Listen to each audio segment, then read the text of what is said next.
All right, let's begin now with 2 News reporter Deborah Bogart up in Celina with a look at the damage there that sadly claimed a life. Deborah.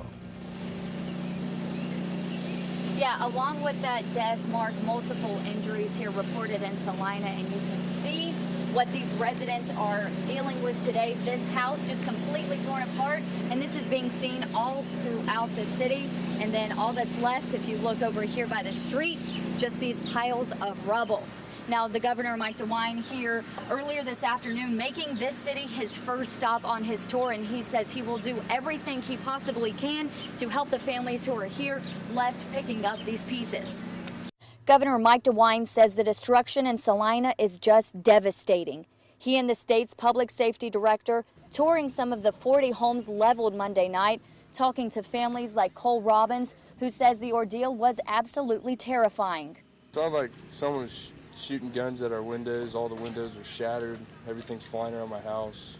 DeWine says he has already been in contact with Vice President Mike Pence, who is promising federal aid, and that the state is already coordinating to see what the needs are. As people start putting their lives back together, then we're going to see what federal assistance might be available. I talked to Rob Portman, Senator Portman, a moment ago. So everyone's on the team. Everyone's pulling together. We're going to do absolutely everything that we can.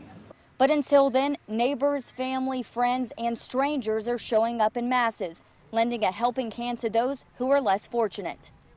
It's nice to see a lot of our friends, especially my football team over here helping, because we're grateful for it. Without anyone else, we really wouldn't be able to do any of it. Did you have to call a bunch of people, or did people just start showing up? They started showing up.